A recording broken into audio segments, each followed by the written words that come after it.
very much, the people are very much interested in this question as regards to interest. Know that in the Holy Quran, it is said that it's forbidden. And concerning banking money, they think that it is the interest that is in it is not actually interest, as some people call it profit. And also they think that it's matter of trade, that according to the banking system, don't doubt, I have no much knowledge about this, but they claim that when the money is banked, the interest that come in is not actually interest. It is a matter of exchanging of like a trade by barter or something like that. Or that when they bank the money, those in the bank borrow the money and give to others. So my question is, actually, what is our view concerning this matter? As the promise minister actually has said that whatever comes out of the interest can be given to the Jamaat, and the Jamaat can make use of it.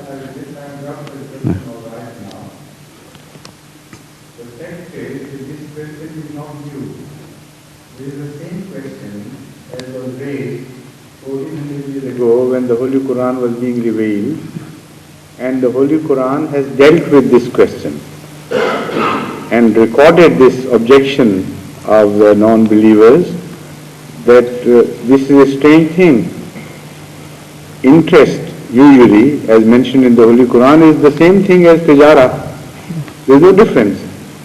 While one is prohibited and other is permitted, so the same trend of mind is generating the same questions again and again. So the difference should be understood, and the simplest way to make a differentiation between tijara and interest, as understood according to Islamic term, is to define both these things. Without definition, you will not be able to make distinction of one from the other. So how would you define usury or interest as against tijara? Give me a definition which will make it distinctly different from tijara, from ordinary trade. Well, know that the tijara trading is lawful as regards to, it's agreement between... What is tijara? Agreement between the buyer and the seller. That is, when the trade is when one actually wants to get profit out of what is trading. No, give me some definition which makes it distinct from whatever you call interest. Yeah. So that no confusion can remain from then on, and according to the definition, one can immediately say, well, this definition applies to tijara, so this is tijara, this definition applies to usury, so this is usury. Yeah, as far as the interest is concerned in our area, it's so... No, that definition would be universal, not in your area only. Yeah, okay. Give me a universal definition. What I think to be I will start from the interest, is that when, for instance, somebody wants to borrow money, yes, and he tells, the one who is borrowing him tells him that I'm borrowing you this amount. Let's take, for instance, £2. And when you are returning the money back to me, it should be £4. You see, this actually what they think to be interest. And the trade is that... What do the banks do? The bank, I've said that I am not aware of the banking system. You're not? But I'm told, this is what I'm believed to, I'm told, but I'm not convinced actually. But they say that when one bank is money, those who are in the bank actually borrow the money to trade. And the No, that's profits... not, we are not concerned with what the banks do. Yes. What we are concerned with is the fact that what is the term of depositing money with the bank. Now, when you speak of one contract, then you should remain limited to that particular contract. If I go into contract with you, after that, whatever you do with that money is not my concern at all. Whether you throw it away, whether you spend it on yourself, whether you put it in some bank or do some trade with that. I am not at all concerned because my contract will not be affected in the least by what you do to your money. When I lend you some money, there has to be some contract between you and me. And whether that transaction was legal or illegal, whether the conditions are permissible in Islam or not, that will be decided entirely within the limitation of that contract between me and you. So remain limited to that contract which one enters into when he deposits his money into the bank. And forget about what the bankers do with that money. Well, I would like Uzur... Okay, yes, I'm now coming. If The matter has come very close to solution now. The fact is that the simplest way to answer this question is to ask the questioner to define what according to him interest is or should be. If he makes a defective definition, he will be caught in that definition. It will not apply to what he considers usury. And if he makes a correct definition, then the banking system would fall into the classification of usury. The definition of interest contract is this, that if you lend money to somebody or borrow, only a promise that your money is guaranteed to increase during the time that the person to whom the money lent is possessing that money, regardless of what he does to that money, regardless of whether that money is actually increasing or decreasing. As far as the lender goes, a guarantee is given to him automatically that his money is going to increase. There is no question of any loss whatsoever. And the time factor will determine the rate of increase. That is the simplest and surest definition of usury. That was in vogue at the time of the Holy Prophet of Islam. Some usury was compound interest type, some was simple interest. But when the verses of the Holy Quran were revealed, both types of usury were totally banished from the Islamic financial system. Now, applying this definition to the contract between the person, there is not a regular written contract, but an understood contract between the one who deposits money in the bank and the bank, on the other hand. Does this definition apply to that contract? It applies. 100%. Yes. So clearly. So why should you not call it usury or interest? The second thing you raised was, the second part of the question which you raised was, that Hazrat Masih Maud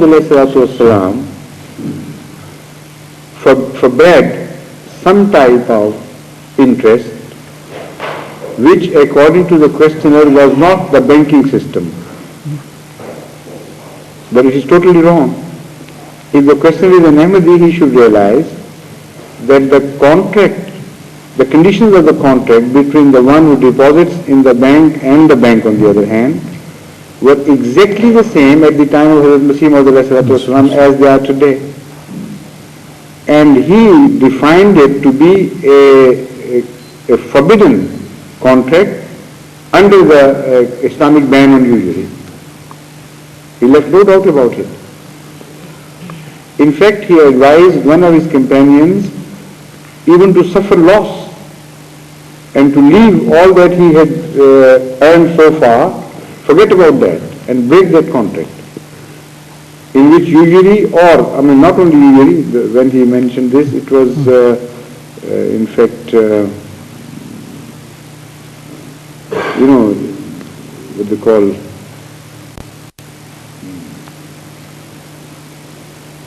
I think it was a contract of some sort in insurance. So in discussing that contract, Hazrat Masih Maud said that it contains elements which are forbidden in Islam, and one of them is usury, one of them is interest. And he said, although you will suffer a loss, even if you have to forego all the money you have deposited so far in the name of that insurance, forego it and get clear of it. So there is no doubt about it. Now what is trade? Trade is distinctly different from this system. In trade, your money always gets something in exchange. And the other party with whom you go into that contract is relieved of all responsibility after that. It has nothing to do. It gets the money. In exchange for that money, it gives you some commodity. And after that, the commodity is yours and money is the other party's. How can you call it similar to interest? Then if that commodity has gained some value, that is your profit. And if that commodity has lost value, then that is your loss. And both the possibilities remain open. So this is why, in short, we define trade as a contract in which the possibility of your money losing its value is as much there as the possibility of its gaining its value is. But that is not how you trade. What you do is, in reality, in essence, this definition is derived from the fact that when I buy something from somebody, from then on, the moment I buy it, because it's not money, so when I transact it again with some money, try to barter it with money once again, I will not get the same price. Most often, after a lapse of period, either I will get some more or I will get some less. I am not talking of depreciation, I am talking of keeping that intact. Still, it will be either losing money or gaining money. That is trade. In the contract of interest or usury, it is only one-sided. Your money must gain and should never lose. If it loses value, then the other party suffers. As far as you are concerned, it is always gain for you. So the bank interest of the modern days is based entirely on this definition, which is valid for today as it was valid at the time of Muhammad sallallahu alaihi wasallam. But if I may ask here, but is there no time that there is liquidation in banking? Banks? I mean, sort of liquidation. I mean, sometimes, I don't know how far it is true, but... no, the liquidation of bank has nothing to do with your contract. It is like if you deposit your money with some friend and somebody steals that money or loses it, even then there is a possibility of loss. But that is not in the contract. It is not understood. That is just a chance occurrence which nobody can avoid. I am talking of the contract. It is the contract which will make a thing legal or illegal according to Islam.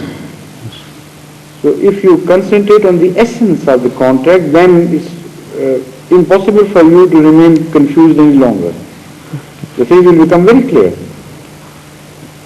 In the contract of deposit of money with the bank, whether it is a written contract or understood contract, that doesn't make any difference. There is no mention of a possibility of loss, nor do you ever expect it. If the entire platform is swept from under the feet of the bankers or from under your feet, that is a different thing. That's called calamities. Thank you, Zu. The second question is concerning two verses of the Holy Quran. Yes. One is in chapter 31, verse 15. One, yes, please. And the other in chapter 2, verse 234. All concerning the winning of a child by the mother. One say, the first in Surah Al-Ahqaf says, Which surah? Surah Al-Ahqaf. Ahqaf? Yeah. Yes, please. وَحَمْلُ وَفِصَالُ ثَلَاثُونَ شَهْرًا. Yes. And the other وَفِصَالُ فِي عَامَيْنِ. Yes. One concerning 30 months and the other 2 years. Yes. And could Uzul explain why some sort of seems to be contradiction in these two verses? Hamluhu wa fisaluhu includes the period of pregnancy, does it not? And it is established medically that a 6 months born child, a child born after 6 months, is capable of living an independent life. It's not necessarily a stillbirth. But before 6 months it is not possible for a live child to be born. So the Holy Quran gave the minimum necessary. When it mentioned the haml, it also mentioned that there is a possibility of a 6 months child in the uterus of a mother to be born and remain alive. So 6 months plus 2 years, how much does it count up to? 2 months and 6 months and 2 years. 2 years, 6 months. 30 months, yes. So that is it. There is no contradiction. But 2 years of gestation, yes. and 6 years the minimum period for the child which she spends in the belly of the mother. Hamluhu wa fisaluhu Yes, sir. includes that period. So it should be 2 years plus that period. And what is the minimum? The Holy Quran could either mention the maximum or the minimum. So it has mentioned the minimum. Yeah, no, sir. Jazakumullah. And the third question Yes. concerning the predestination. Yes. One is when the Quran says that whatever befalls you, all is from God. Beg pardon? Whatever befalls a person, that Yes, yes. is from God. Where does it say? That is, Kullan yusibana illa ma kataballahu lana. Except that Allah has ordained it. Who is addressed? Kul is the Holy Prophet. I mean, Exactly, is, that's the right. Holy Prophet Muhammad. So you should understand this verse in the context of that. The fact is that during the jihad between the believers and the non-believers, sometimes the Muslims suffered and the non-believers began to jeer and mock at them and say, look here, you are going to be destroyed. You see, you are also suffering. So in answer to that, he is told, the Holy Prophet is told by Allah, that tell them that as far as we are concerned, we are in safe hands. Whatever befalls us, according to Allah, is a trial which will be rewarded. And our destiny is made. Kataba refers to another verse here. The kataba mentioned here refers to another verse in which Allah says, Kataballahu la'aghlibanna ana wa rusuli. So the Holy Prophet is told that your destiny is already made and decided. You are going to come out victorious. In that process, what small calamities befall you, they were meaningless. So tell them, we know what is befalling us, and it is destined even beforehand.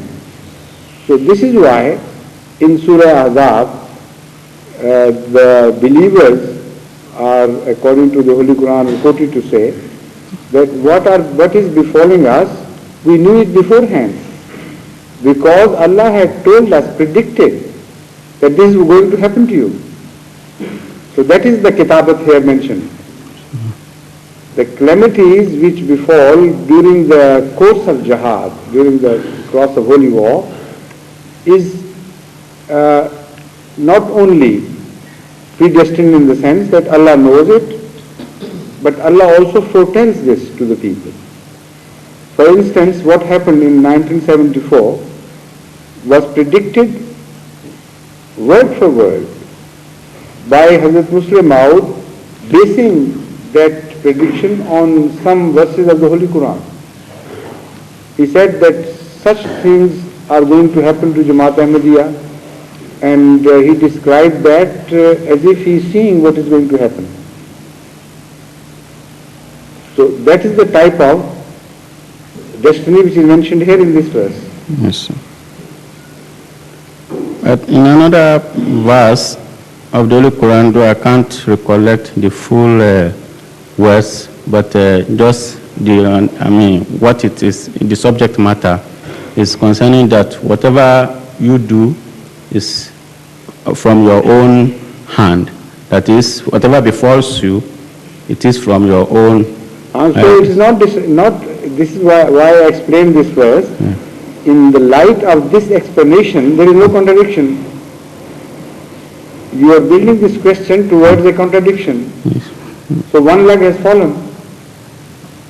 Because in view of this explanation of this verse, that verse does not stand in contradiction to this anymore. What of the opinion of the opponents? They think that, the opponents of Islam. I have already explained. Yes. In view of this explanation, Yes, when the first verse you quoted is explained away like I did, then no sane opponent can call it in contradictory to the other verse you have just quoted. That means that Allah wants good to happen to you if you follow the.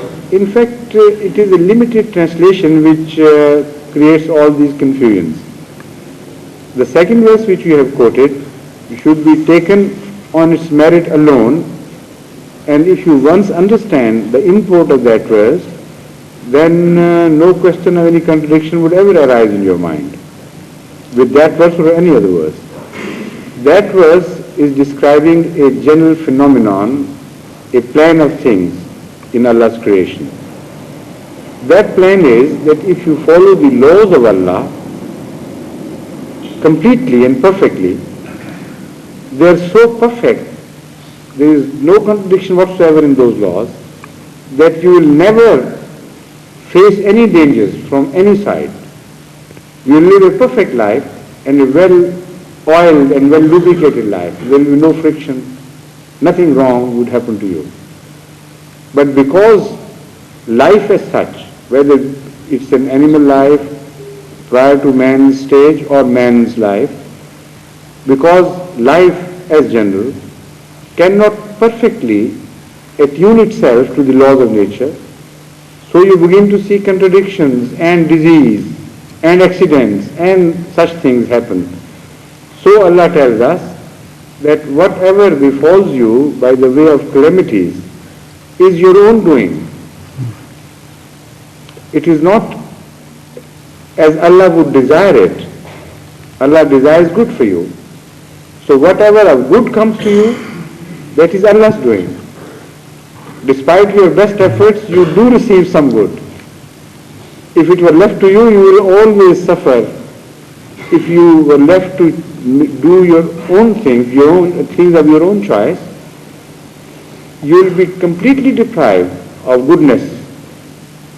Then the whole world would become wicked and evil.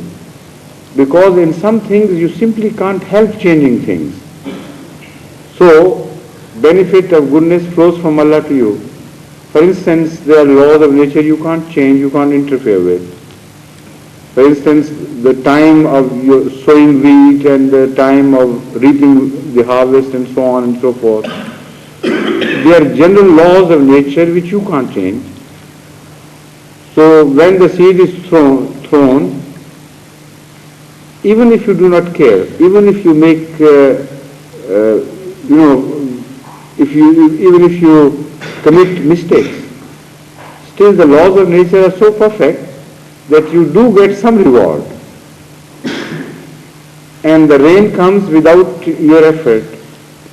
The water is carried from the seas to the mountains through a system in which you have nothing to do. All your follies cannot stand in the way of these monsoons or other winds laden with moisture. All this is going on for your benefit in nature. I mean, this is a very small example of what's happening quietly without our ever noticing it.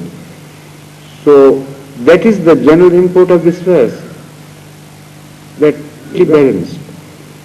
And they are kept out of your reach. You can't interfere in it. But when things are left to you, then you destroy things. You break the laws. You distort the laws.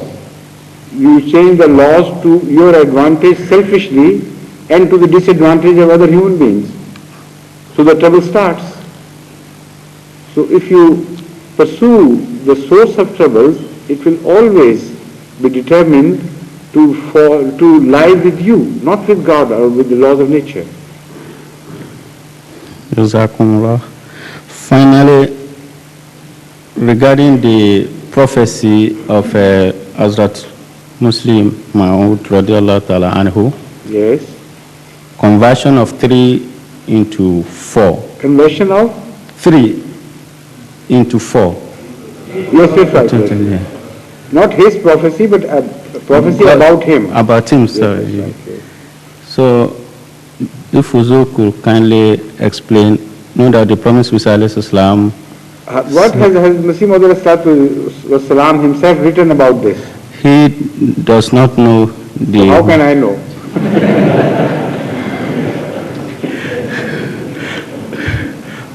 But some have been interpreting it. What? Some have been, some of our learned scholars have been interpreting it So ask different. I have not done it. Jazakumullah.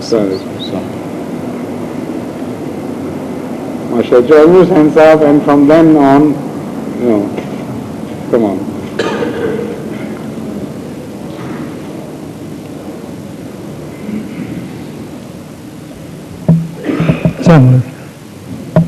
حضور نے اس جمعہ میں ارشاد فرمایا ہے کہ پاکستان میں بشدی کی movement شروع ہے. پاکستان شدی کا کام جاری ہے اور ہر شخص کو چاہیے کہ اسے ناکام کرنے کے لیے اپنے آپ کو جھونک دے. اس کے متعلق میری گزارش ہے کوئی جی کیا گزارش ہے؟ کوئی طریقہ کار، کوئی ہدایت، کوئی؟ وہ تو بڑی واضح بات ہے. دیکھیں، میں نے یہ لفظ جو استعمال کیے تھے جہاں تک مجھے یاد ہے یہ ہندوستان کے لیے کیے تھے، اور میں نے ساتھ یہ کہا تھا کہ جماعت احمدیہ پاکستان تو پہلے ہی سب کچھ فضا کیے بیٹھی ہے اس بات پہ اور 1 انچ بھی پیچھے نہیں ہٹ رہی. اصل واقعہ یہ ہے کہ دراصل ہندوؤں کو تو اس سے ہی شاملی ہے. پاکستان نے خود ان کے لیے وہ پلیٹ فارم مہیا کر دیا ہے، لاجیکل پلیٹ فارم. ہمارے نزدیک وہ لاجیکل صحیح، لیکن پاکستان جس کو لاجیکل پلیٹ فارم کہتا ہے، اب ہندو بھی اس کو لاجیکل کہے تو ان کے پاس کوئی عذر نہیں ہے اس کے خلاف بات کرنے کا کہ زبردستی کسی کا مذہب تبدیل کیا جا سکتا ہے. پاکستان کہتا ہے کہ ہم ان کا مذہب تبدیل کریں گے، جب تک یہ مذہب تبدیل نہیں کریں گے ہم ان کو ماریں گے. وہ مذہب کوئی بھی ہو، اس سے بحث نہیں ہے، مگر زبردستی مذہب تبدیل کرنے کا حق انہوں نے دے دیا. ہندو بھی یہی کہتے ہیں. پاکستانی یہ کہہ سکتے ہیں اس کے جواب میں، ہندوؤں کے جواب میں، کہ ہم تو اس لیے ان کو غیر مسلم بنانے پر زور دے رہے ہیں کہ ہمارے نزدیک یہ ہیں ہی غیر مسلم، خواہ اپنے آپ کو مسلم کہیں۔ ہندو بھی تو یہی کہہ سکتے ہیں کہ جن کو ہم زبردستی ہندو بنا رہے ہیں ہمارے نزدیک یہ ہیں ہی ہندو، خواہ اپنے آپ کو مسلمان کہیں۔ اب کیا فرق رہے گا دونوں کی دلیلوں میں؟ ایگزیکٹلی انہوں نے کاپی کیا ہے پاکستان کو، اور ایسی بدبختی ہے اس ملک کی کہ سربراہوں کی کہ اندر بھی مسلمانوں کو غیر مسلم بنا رہے ہیں اور باہر بھی غیر مسلمانوں کو غیر مسلم بنانے کے لیے دلیل مہیا کر دی ہے۔ اس لیے جہاں تک ان باتوں کا تعلق ہے اپنے ملک میں پروپیگنڈا کریں، لوگوں کو بتائیں کہ کیا ظلم ہو رہا ہے، اندھیر نگری ہے۔ ٹھیک فرمائیے۔ حضور سوال یہ ہے، احادیث نبوی حضرت صلی اللہ علیہ وسلم اور خلفائے راشدین رضوان اللہ عنہم کے وفات کے ایک لمبے عرصے بعد جمع ہوئی ہیں، ٹھیک ہے، اور ہمارے پاس جو سیاستہ ہے ان کی کیا کسوٹی ہے ہمارے پاس کہ وہ واقعی صحیح ہے؟ غیر کی نظر میں ہم تو ایمان رکھتے ہیں، لیکن آپ یہ بتائیں کہ جتنی ہسٹری ہے دنیا کی جی وہ ساری تحریر میں آئی گئی تھی اس زمانے میں؟ نہیں ہاں؟ نہیں نہیں نہ آئی؟ نہیں اور جہاں تک ہمارا تعلق ہے بعض تاریخیں ہیں ہزاروں سال کے بعد منضبط ہوئی ہیں، جی اور اس سے پہلے وہ بطور تاریخ کے ان کا انضباط نہیں ہوا، تو ان کی کوئی حقیقت ہے؟ کوئی نہیں کوئی بھی نہیں، ان تاریخوں کی کوئی حقیقت نہیں۔ نہیں، ان کی تو ہے جی، ان کی تو کیوں ہے؟ جی وہ ایک تاریخ سوال یہ ہے کہ اگر ایک قوم میں روایات کا سلسلہ صدیوں سے چلا آ رہا ہو اور ان کی اپنی تاریخ بھی اسی طرح محفوظ رہی ہو، تو جب وہ روایتیں محفوظ کرنے لگیں تو پھر ان پر کیوں اعتماد نہ کیا جائے؟ عربوں میں یہ زبانی ریکارڈ کا سلسلہ چلا آ رہا تھا صدیوں سے، ہزاروں سال سے بلکہ، اور اسی پر وہ انحصار کرتے تھے، اور عرب اپنی یادداشت کے لحاظ سے اتنے پختہ تھے اور اتنا وہ نسل بعد نسل ان کو اس بات کا محاورہ ہو چکا تھا کہ بعض عرب شاعر لاکھ شعر میلوں میں سنانے کا دعویٰ کرتے تھے اور کہتے تھے بیکورڈ بھی سن لو، فارورڈ بھی سن لو، اور بعض ایسی ان کے ذہن ہو چکے تھے تیار کہ ایک دفعہ ایک شاعر لمبا قصیدہ پڑھتا ہے تو ایک بچہ کہے گا میں تمہیں سنا دیتا ہوں، اس قصیدہ ایک طرف سے شروع کر کے دوسری طرف سنا دیا کرتا تھا۔ چنانچہ ایسے واقعات ہیں کہ جب عباسی خلفاء کے زمانے میں ایسے بعض لوگوں کے دعوے آزمائے گئے اور انہوں نے بالکل صحیح سمجھا، ثابت کیا کہ ہاں ان کی یادداشت ایسی ہے۔ تو ایک تو ہمیں عرب قوم کی تاریخ، ان کے رواجوں کو دیکھنا پڑے گا، اور اگر عرب تاریخ میں کوئی بھی سند ہے، کوئی بھی حقیقت ہے، تو اس سے زیادہ سند اور زیادہ حقیقت حدیث کی روایات کو ہونی چاہیے۔ کیوں؟ اس لیے کہ عرب اسلام کے معاشرے سے پہلے سچائی پر اتنا زور نہیں دیتا تھا، عیاش بھی تھے، دنیا دار بھی تھے، جھوٹے بد کردار بھی تھے، اور کوئی اخلاقی سسٹم ہی نہیں تھا وہاں۔ اس وقت کے عرب کی بات اگر قابل اعتماد ہے تو اس عرب کی بات کیوں قابل اعتماد نہیں جس کو حضرت صلی اللہ علیہ وسلم نے ایک اخلاقی کارخانے میں سے گزار کے بالکل سیٹل کر کے نکالا ہے، اور جہاں صداقت کا معیار اتنا بلند ہوا اور گواہی کا معیار اتنا بلند ہوا کہ اگر کسی کے متعلق یہ بھی پتہ چلا کہ پبلک میں بیٹھ کر دیوار کی طرف منہ کر کے اس نے لوگوں کی طرف نہیں، دیوار کی طرف منہ کر کے جس طرح ہمارے ملکوں میں ہو جاتا ہے پیشاب کیا تھا، تو اس کے متعلق یہ کہا محدثین نے کہ اس میں حیا کے مادے کی کمی ہے، اس لیے اس کی روایت قابل اعتبار نہیں۔ کسی نے اگر یہ کہا کہ فلاں بات اس طرح تھی اور بیچ میں اس کے درمیان جو بات پہنچنے کی سند ہے وہ بیان نہیں کی، تو اس کو قابل اعتماد نہیں سمجھا۔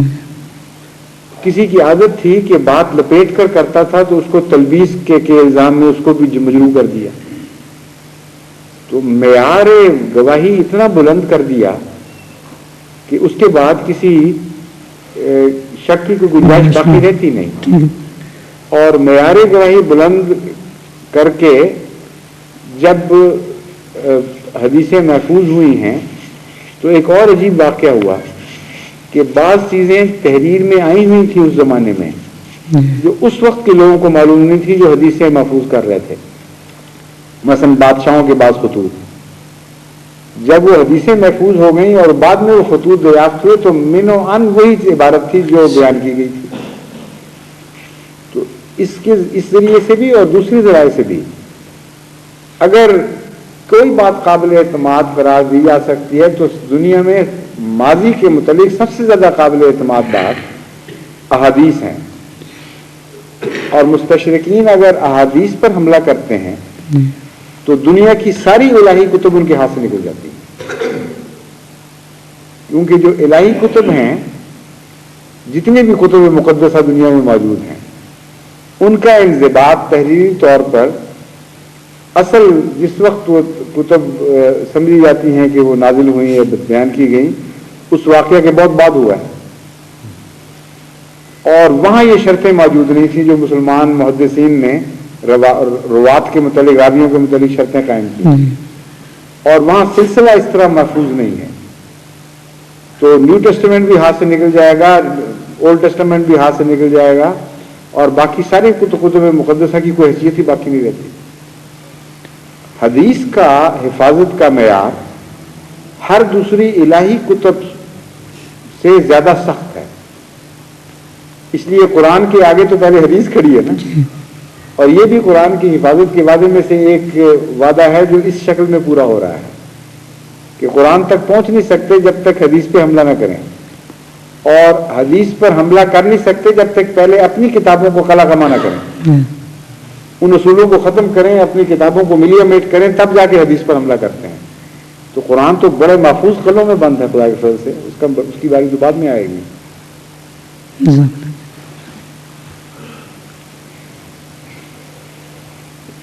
باسط صاحب, لندن والوں کی باری آ جائے گی انشاءاللہ, فکر نہ کریں. اب تو وہ سوال بھی انگریزی میں ہی ہوتے ہیں, جب انگریزی کی سیشن ہوگا اس وقت پیش کر دیں. میرا سوال حدیث کے بارے میں تھا, اس لیے میں نے بات کیا. اچھا دیکھتے ہیں. ہاں جی, السلام علیکم. وعلیکم السلام ورحمۃ اللہ. ایک سوال ہے حضور, یہ خلافت راشدہ صرف حضرت علی رضی اللہ عنہ جی تاخی رہی, اس کے بعد اللہ تعالیٰ نے جو خلافت یہ نظامی خلافت اٹھا لیا, اس کے معنی یہ ہے کہ بحثیت جماعت یا بحثیت امت مسلمان عمل صالح باقی نہیں رہے. کیوں نہیں رہا؟ یہ ہے کہ بعد اللہ الذین آمنوا ہاں جی, منکم وعملوا الصالحات ہاں جی, یستخلفنہم. ہاں جی, کیونکہ جو یہ شرط ہے اللہ تعالیٰ نے یہ کہیں نہیں فرمایا کہ جہاں عمل صالح ہوگا وہاں خلافت ضرور ہوگی. کہاں فرمایا ہے؟ اللہ تعالیٰ نے یہ فرمایا کہ تم میں سے جو عمل صالح کر رہے ہیں ان سے وعدہ کرتے ہیں ان کو خلافت ضرور عطا کریں گے. اچھا, خلافت عطا ہو گئی, خلافت عطا ہونے کے بعد اٹھتی کس طرح ہے یہ مضمون یہاں بیان ہی نہیں ہو رہا. اس کے معنی نہیں کہ شرائط یہ تو ہے نا کہ ایمان ایک شرائط اور عمل صالح ضرور خلافت نہیں. نہیں. اچھا پھر ٹھیک ہے. یہ تو یہ ہے کہ تم میں سے جو لوگ ایمان لائے ہیں اور عمل صالح کر رہے ہیں ان سے ہمارا وعدہ ہے کہ ہم انہیں اس طرح خلافت دیں گے جس طرح پہلے خلافت دیتے چلے آئے ہیں, اور جس طرح پہلے بعض دفعہ خلافتیں اٹھ جاتی رہی ہیں اور ٹوٹ جاتی رہی ہیں, یہ امکان یا احتمال یہاں بھی موجود ہے اسی طرح. اس لیے وہ شرائط اور ہیں جن کے نتیجے میں بعض نعمتیں اٹھا لی جاتی ہیں اور وہ الگ جگہ قرآن کریم میں بیان ہوئی ہیں. وہ ایک شرط ان میں سے یہ ہے بڑی اہم کہ ان اللہ لا یغیر ما بقوم حتی یغیروا ما بانفسہم وَإِذَا أَرَادَ اللَّهُ بِقَوْمٍ سُوءًا فَلَا مَرَدَّ لَهُ وَمَا لَهُم مِّن دُونِهِ مِن وَالٍ. اس میں اللہ تعالیٰ فرماتا ہے کہ جو ہم نعمت دیتے ہیں، خلافت نعمت ہے نا اللہ کی طرف ہاں سے، جی اس کو خود نہیں اٹھاتے پھر واپس نہیں چھینا کرتے، یہاں تک کہ تم اپنی کیفیات نہ بدل لو جو کیفیات اس کی حفاظت کے لیے ضروری ہیں۔ خلافت کا ایک تھا بڑا اہم مقصد توحید، توحید آسمانی بھی اور زمینی بھی، وحدت امت میں پیدا کرنا۔ اور قرآن کریم نے اسی آیت نے آخر پہ یہی بیان فرمایا ہے کہ تاکہ تم موحد بنو، تاکہ تم توحید پر قائم رہو، اور اگر تم اس سے پھر جاؤ گے تو پھر تمہیں خدا تعالیٰ فاسقوں میں شمار کرے گا۔ امر واقعہ یہ ہے کہ خلافت راشدہ کی ناشکری ہوئی ہے بڑی سخت، اور خود خلافت کے معاملے میں ہی قوم اس طرح بٹ گئی جس طرح بیچ میں سے کاٹ لی جاتی ہے، دو حصوں میں تقسیم ہو گئی۔ جب وحدت کو توڑ دیا تو خدا تعالیٰ نے خلافت راشدہ اٹھا لی، لیکن خلافت کا وعدہ پھر بھی جاری رہا۔ یہ میں آپ کو سمجھانا چاہتا ہوں، ایک فیز ختم ہوا ہے خلافت کا، لیکن خدا تعالیٰ نے یہ فرمایا تھا کہ جس طرح پہلوں کو ہم نے خلافت عطا کی تھی اس طرح تمہیں خلافت دیں گے۔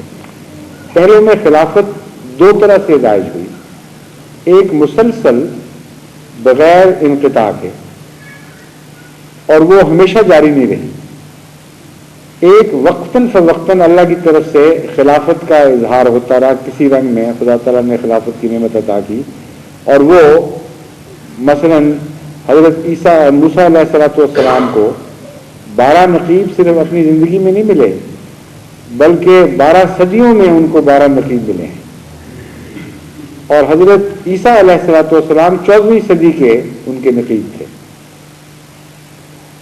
13 صدیوں کے بعد پیدا ہوئے۔ حضرت ابراہیم حضرت موسیٰ علیہ السلام کو نکال لیں تو باقی 12 رہ جاتے ہیں نا، اور 14ویں صدی آ جاتی ہے۔ تو یہ خلافت مجدد کی شکل، مجددیت کی شکل میں مل گئی، اور حضرت رسول کریم صلی اللہ علیہ وسلم سے اللہ تعالیٰ نے وعدہ فرمایا کہ یبعث اللہ من یجدد لہا دینہا علی رأس کل مئۃ من یجدد لہا دینہا، کہ اللہ تعالیٰ مبعوث فرمائے گا ہر صدی کے سر پر ایسا شخص جو دین کی تجدید کرے گا۔ یہ جو 12 مجدد بنے ہیں یہ حضرت موسیٰ علیہ السلام کی امت کے مقابل کے 12 مجددین ہیں، اور جس طرح وہ خلافت میں وہاں مجددیت کی شکل اختیار کر لی تھی اسی طرح یہاں بھی اختیار کر لی۔ جس طرح آخر پہ 14ویں صدی کا مجدد مسیح تھا، اس طرح اس صدی صلی وسلم کے زمانے میں بھی 14ویں صدی کا مجدد مسیح ہی بن کے آیا۔ تو خلافت نہیں اٹھی، خلافت کی ناشکری کے طور پر وقتی طور پر انقطاع ہوا ہے، اور خلافت کا دوبارہ جاری ہو جانا اور مختلف شکلوں میں جاری ہو جانا بتاتا ہے کہ عمل صالح منقطع نہیں ہوا تھا، کچھ اور غلطیاں ہوئی۔ ایسا سچ یہ نہیں کہا جا سکتا کہ امت غیر صالح ہو گئی تھی اس لیے خدا نے اٹھا دی۔ اور اب جو خلافت جاری ہوئی ہے حضرت مسیح موعود علیہ السلام کی، یہ اسی وعدے کے تابع ہے، کوئی نیا وعدہ تو نہیں آیا۔ کب نیا وعدہ آیا ہے؟ وہی وعدہ ہے قرآن کریم کا۔ اس لیے حضرت صلی اللہ علیہ وسلم کی خلافت قیامت تک جاری رہے گی، اور بہت لمبے عرصے تک، جب تک انسانیت کی سخت لپیٹنے کا خدا فیصلہ نہ کر لے، اس خلافت کے تابع امت محمدیہ کا ایک حصہ لازماً صالح رہے گا، کبھی بڑا ہو جائے گا، کبھی چھوٹا ہو جائے گا، کبھی سکڑ جائے گا، کبھی پھیل جائے گا۔ یس مسٹر کارے، ان کے بعد میں آپ کو دوں گا وقت ہے۔ السلام علیکم۔ وعلیکم السلام ورحمۃ اللہ۔ حضور، ایک حدیث کے مطابق جو کہ آپ کا قد اونچا ہے اور مائکروفون بہت چھوٹا ہے آپ سے، یہ آپ جھکیں یا اس کو اونچا کریں؟ ایک حدیث کے مطابق جو غالباً ترمذی کتاب الدعوات باب جامع دعوات میں ہے نا، اللہ تعالیٰ کی صفات 99 بیان ہوتی ہیں، اور یہ بات تو مسلمانوں میں خاص طور پہ میرے ملک میں مشہور ہو گئی ہے کہ اللہ تعالیٰ کی صفات یا ان کے اسماء وہ 99 ہیں، لیکن وَلِلَّهِ الْأَسْمَاءُ الْحُسْنَى کے مطابق یوں معلوم ہوتا ہے کہ اگر اسماء حسنہ کو شمار کرنا شروع کریں تو وہ 99 سے بہت زیادہ ہو جاتے ہیں. اور پھر بھی ایک لحاظ سے مسلمانوں میں بھی یہ مشہور کیا گیا کہ حضرت صلی اللہ علیہ وسلم کی صفات بھی 99 ہیں. میرے ملک میں یہ بات مشہور ہے. تو اس کے متعلق میں گزارش کرتا ہوں کہ حضور کوئی وضاحت کریں. بات یہ ہے کہ اس مسئلے پر اس سے پہلے مسلمانوں میں فرقہ بندی بھی ہو چکی ہے. بعض فرقے اس بنا پر الگ وجود میں آئے کہ وہ کہتے تھے کہ خدا تعالیٰ کی صفات لامحدود ہیں، اور بعض قدامت پرست فرقوں نے بڑی شدت سے ان کا مقابلہ کیا اور مخالفت کی، ان کو غیر مسلم تک قرار دے دیا، یہ کہہ کر کہ 99 سے آگے خدا کی صفات نہیں جا سکتی، حدیث سے صرف 99 ثابت ہیں. امر واقعہ یہ ہے کہ خدا تعالیٰ اگر لامحدود ہے تو اس کی صفات بھی لامحدود ہونی چاہیے، اور صفات کا علم محدود ہو سکتا ہے. اس لیے حضرت صلی اللہ علیہ وسلم پر جو صفات نازل ہوئی ہیں، خدا تعالیٰ کی طرف سے بتائی گئی ہیں، وہ اس لیے نہیں کہ خدا تعالیٰ نے اپنی ساری صفات بیان فرمائی ہیں، اس لیے کہ انسان میں خدا تعالیٰ کی زیادہ سے زیادہ جتنی صفات سے رابطے کا امکان موجود تھا وہ ساری صفات حضرت صلی اللہ علیہ وسلم پر روشن کر دی گئی.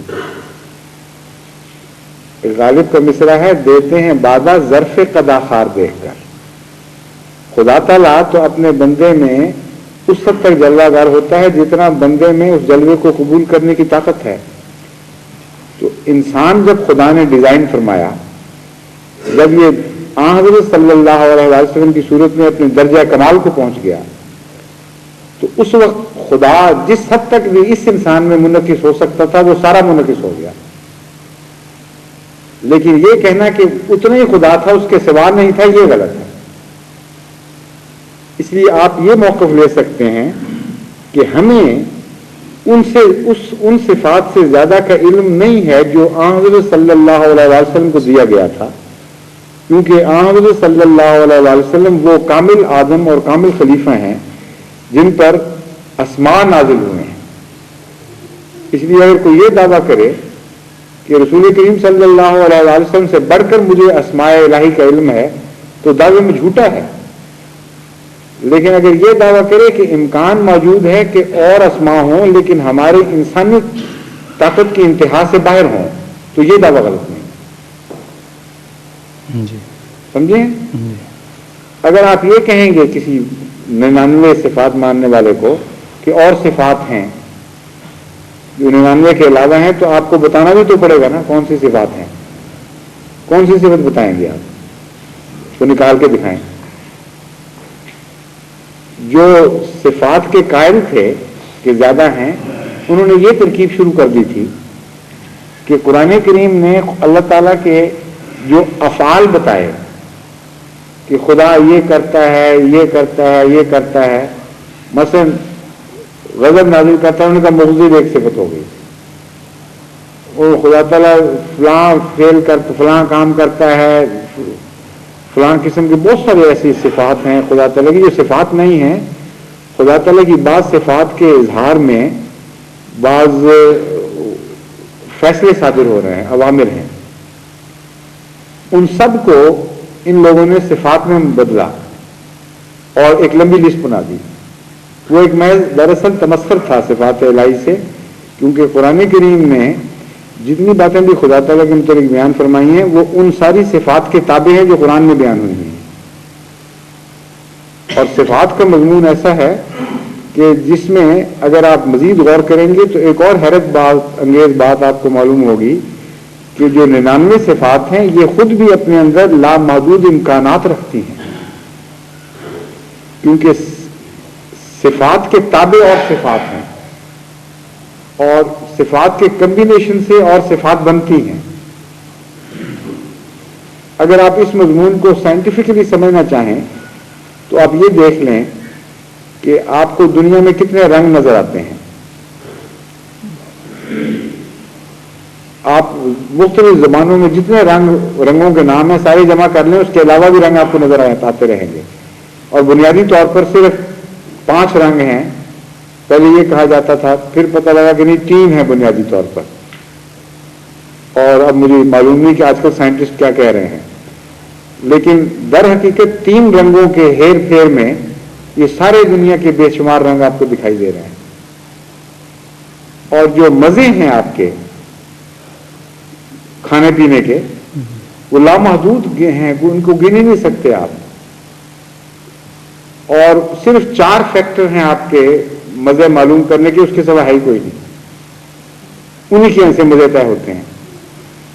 مثلا نمک ایک مزہ آپ کو پتا ہے, ایک میٹھے کا مزہ پتا ہے, اور ایک کڑواہٹ کا مزہ پتا ہے, اور ایک کھٹے کا مزہ پتا ہے. بس صرف 4 مزے آپ کو پتا ہیں خدا تعالیٰ نے مہیا کیے. لیکن ان کے ساتھ کچھ اور فیکٹرز مل کر اور ان کے کم اور زیادہ ہونے کے نتیجے میں لامحدود مزے بن جاتے ہیں. مثلا جب ایک چیز ٹھنڈی ہو وہ بھی ایک مزہ بناتی ہے, گرم ہو وہ بھی ایک مزہ بناتی ہے. حالانکہ براہ راست نہ گرم مزہ ہے نہ ٹھنڈا مزہ ہے, مزے یہ 4 ہی ہیں دراصل. اور اس کے علاوہ سافٹنس یا ہارڈنس, برٹلنس یا اسٹکینس, وسکوسٹی کسی چیز کی, اس کا لکوڈ ہونا یا سالڈ ہونا, یہ سارے فیکٹرز ایڈ کریں اور ایک دوسرے سے ضرب دیں تو وہ جو 4 مزے ہیں آپ کے 4 نہیں رہتے بلکہ 4 کروڑ بھی بن جائیں تو ابھی بھی آپ کہہ نہیں سکتے کہ اور مزہ پیدا نہیں ہوگا. تو صفات باری تعالیٰ کو جب آپ 99 دیکھتے ہیں تو یہ نہیں کہا جا سکتا کہ حضرت صلی اللہ علیہ وسلم کو بہت تھوڑی صفات بتائی گئی اور بہت ساری صفات محدود ان سے رکھ لی گئی الگ. امر واقعہ یہ ہے کہ ان 99 صفات میں لامتناہی صفات الہی کے امکانات بیان ہو گئے اور ان کے کمبینیشن سے پھر مزید صفات وجود میں آتی ہیں, یا ان کے عدم سے بعض صفات وجود میں آتی ہیں. سورہ فاتحہ میں 4 صفات بیان ہوئی ہیں صرف, اور سورہ فاتحہ ام القرآن ہے.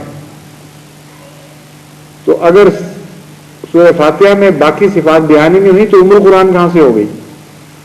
جب آپ اس پر غور کریں گے تو آپ کو یہ پتہ چلے گا کہ ان 4 صفات کے اندر خدا کی ساری صفات آ جاتی ہیں جو قرآن میں بیان ہوئی یا جو رسول اللہ علیہ وسلم پر قرآن کی روشنی میں روشن کی گئی.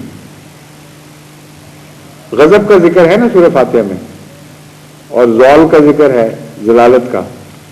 اور اگر کوئی مغضب نہیں ہے تو غضب کیسے نازل کرتا ہے, یہ سوال اٹھے گا. اور جو 4 صفات ہیں ان میں غضب کی کوئی نہیں. لیکن صفت رحم جب عمل درآمد چھوڑے تو اسی کا نام غضب ہے, اور صفت رحیمیت جب آپریشن چھوڑتی ہے تو اسی کا نام ضلالت ہے. اس کی تفصیل میں نے کچھ اپنے سورہ فاتحہ کے درس میں جو یہاں میں دیتا ہوں اس میں بیان کی تھی. تو یہ تو صرف بہت معمولی مثال ہے. امر واقعہ یہ ہے کہ صفات باری تعالیٰ پھوٹتی ہیں بعض دوسری صفات سے اور بالآخر رحمانیت میں جا کے ختم ہو جاتی ہے. تبھی قرآن کریم فرماتا ہے کہ رحمانیت کی صفت سب صفات پر حاوی ہے. اس کا یہ بھی ایک مطلب ہے کہ سب صفات اس میں سے پھوٹ رہی ہیں. تو اس لیے 99 والا مضمون پھر 99 نہیں رہتا, وہ بہت لامحدود ہو جاتا ہے, انسانی تصور سے کی حدوں سے آگے نکل جاتا ہے. تو جب کہا جائے کہ رسول اللہ صلی اللہ علیہ وسلم نے 99 بیان کی تو جہاں تک ہم لوگوں کا تعلق ہے ہم تو ان 99 کی کنہ کو پہنچ ہی نہیں کبھی سکتے. اور جس رسول پر 99 صفات کا خدا ظاہر ہوا ہے اس کی کیفیات کا اور اس کے ظرف کا اندازہ کریں کہ ہمارے مقابل پر تو لامحدود ظرف کہنا چاہیے.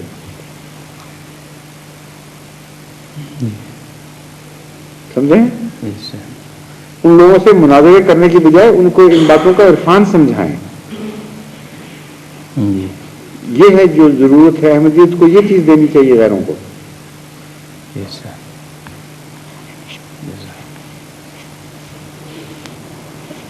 انڈونیشیا پہلے, پھر اس کے بعد لاہور آئیں گے, پھر مبارک محمود صاحب کی طرف.